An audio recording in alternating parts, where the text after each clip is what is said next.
los efectos. Primero, para que la insulina esté en niveles plasmáticos, tenemos que tener en las células lo que llamamos receptores de insulina. Los receptores de insulina son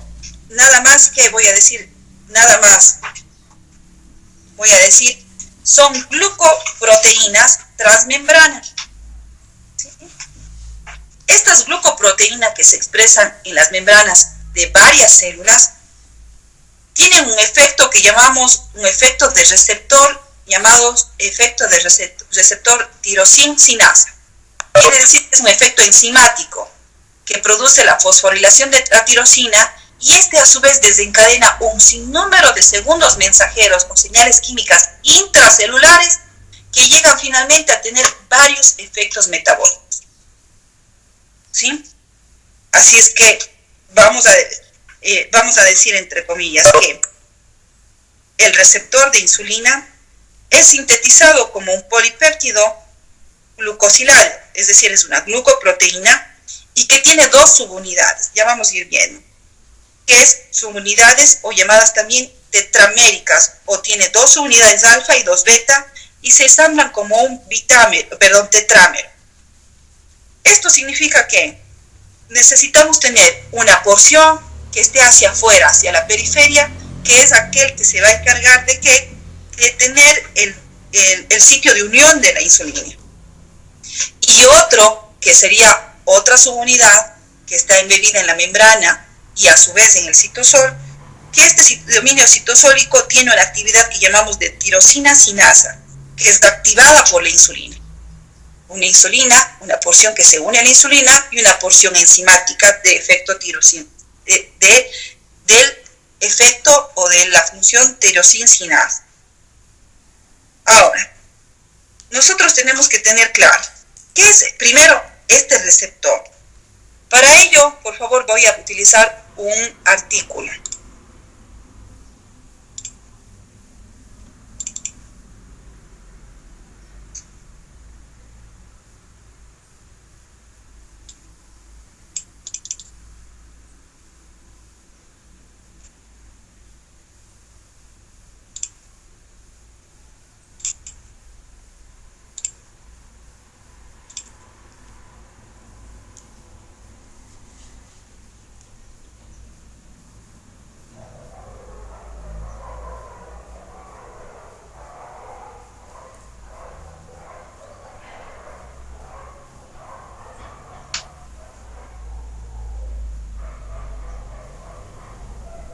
¿Se están viendo? No, doctor.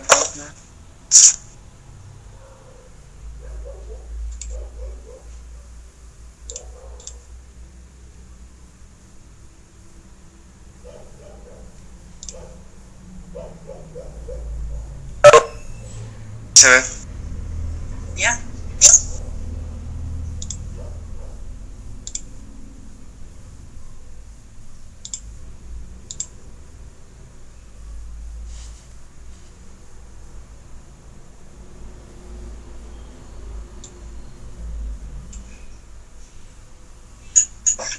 Este es el documento que les voy a compartir, ¿no?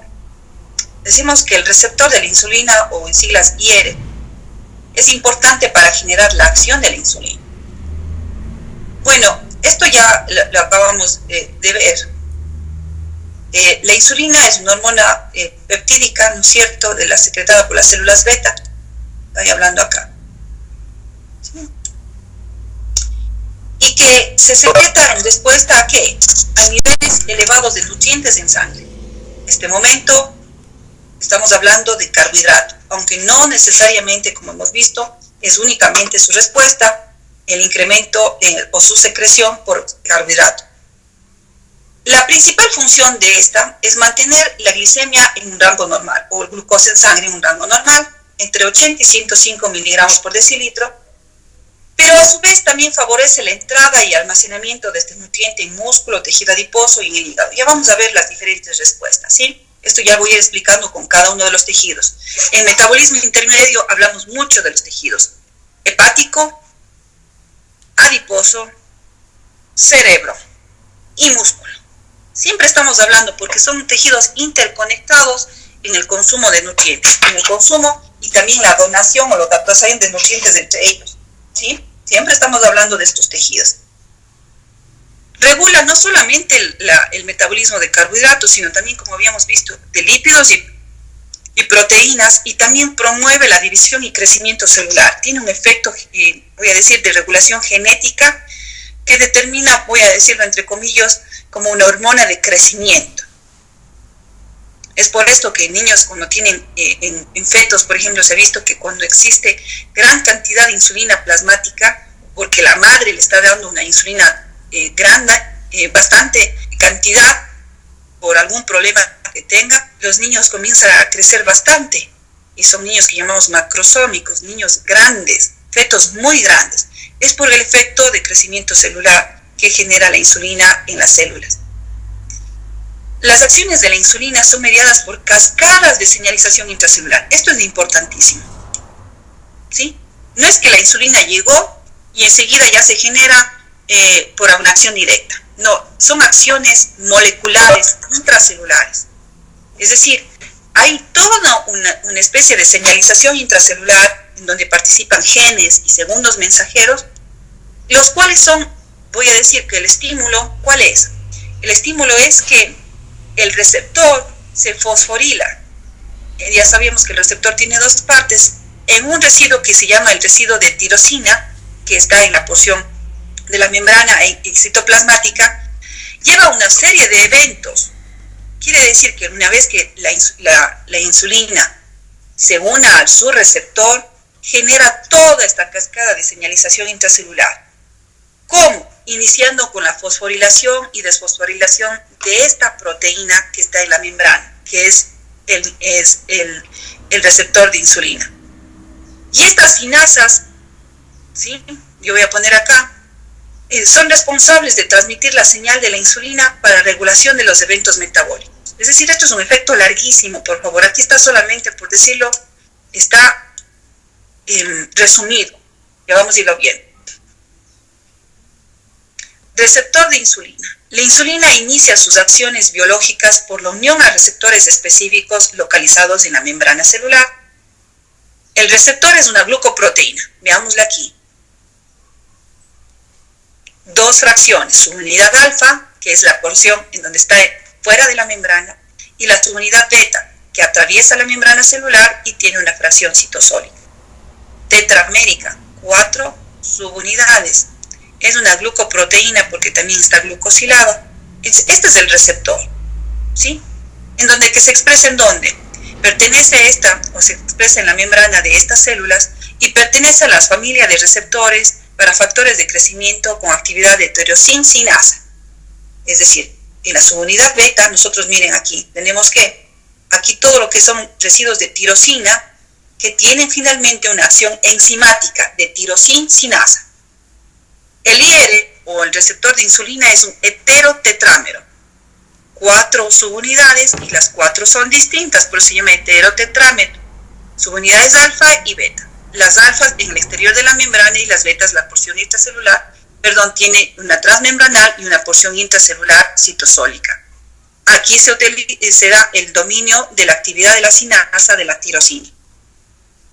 ¿Sí? Ahora, en esta porción de la subunidad beta se han identificado también 3 subregiones. No vamos a ir especificando, por favor, tanto al detalle. ¿Ya? ¿Qué es lo importante de esto? Lo importante es que las subunidades beta contienen una porción, ¿no es cierto?, intracelular. Y esta porción intracelular tiene un efecto catalítico de sinasa de tirosina y por lo tanto también tiene regiones en donde tiene un efecto enzimático, lo que generará luego la acción de regulación a través de señales químicas en la célula. ¿Ya? Después de que la insulina se une a su receptor, ¿qué es lo que pasa? Esto es lo importante. Cuando la insulina se une a su receptor, es decir, en la subunidad alfa, en la extracelular, ¿sí? Las subunidades alfa sufren cambios conformacionales que permiten que en estas subunidades beta se activen y sean capaces de autofosforilarse. estos residuos de tirosina sinasa que decimos ahí, sinasas quiere decir se transfieren fósforo del ATP, entonces se autofosforila.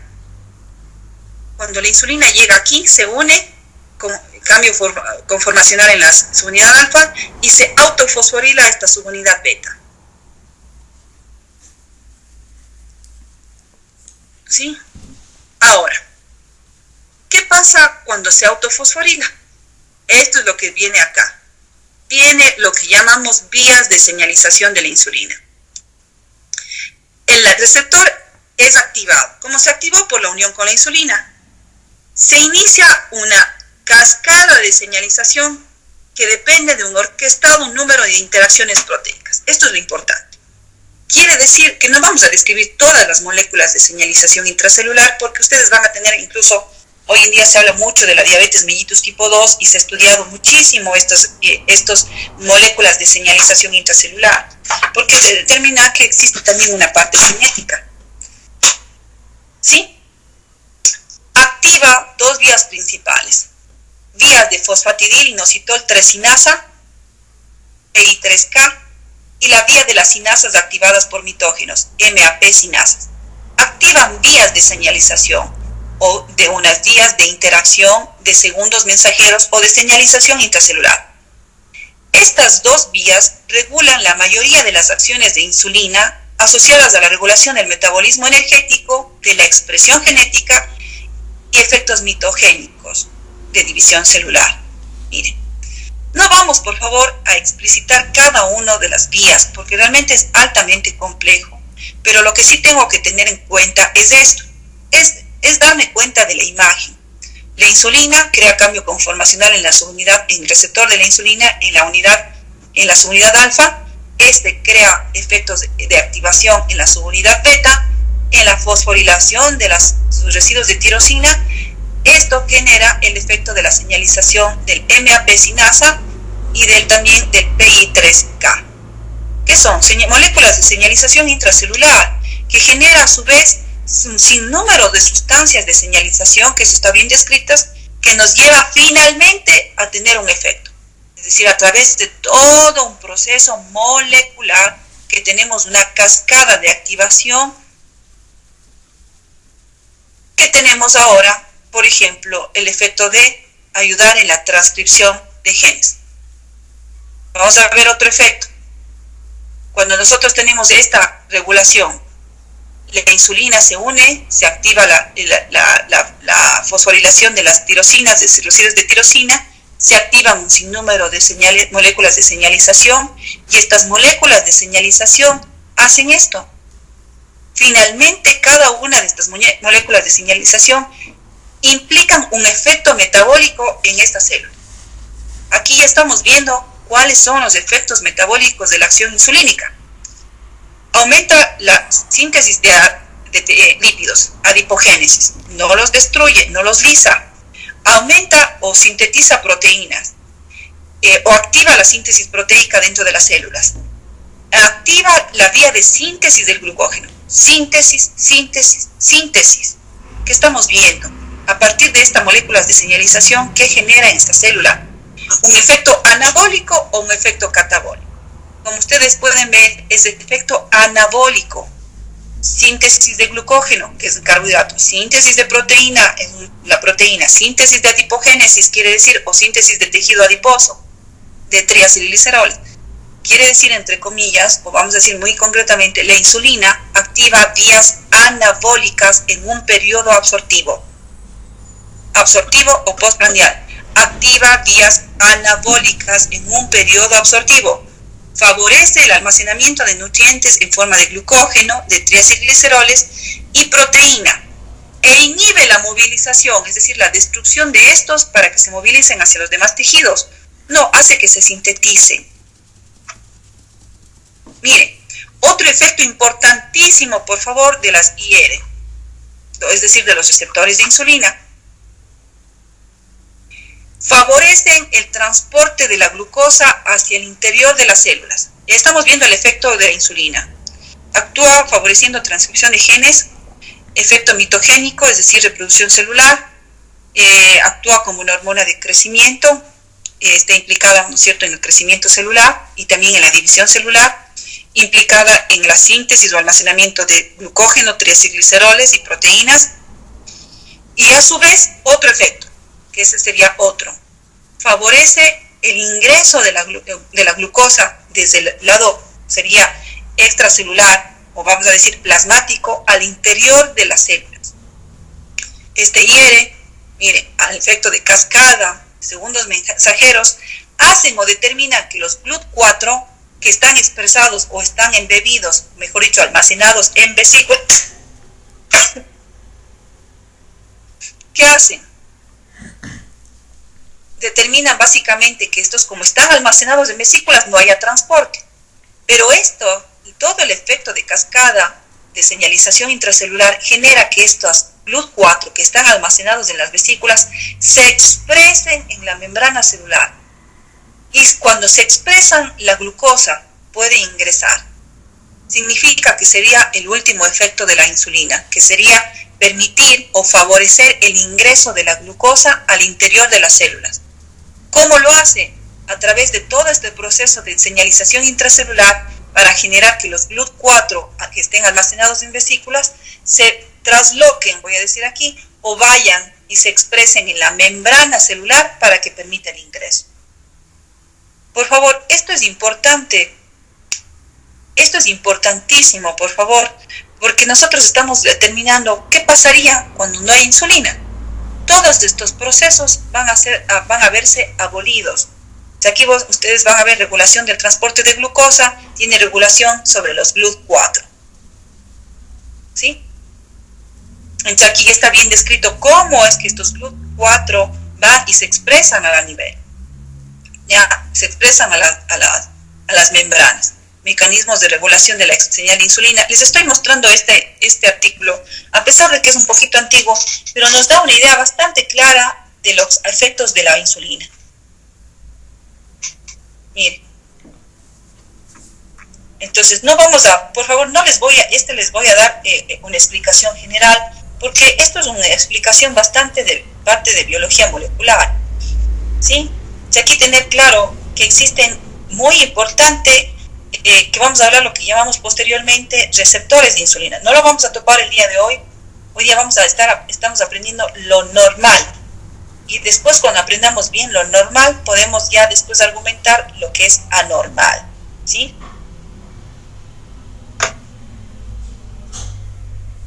Porque no vamos a determinar aquí lo que llamamos la normalidad, que sería... esto es un efecto que primero tengo que ver vías metabólicas, cómo se desarrolla el metabolismo de la glucosa, y ahí sí vamos a dar lo que llamamos resistencia a la insulina, lo que llamamos diabetes mellitus, etc.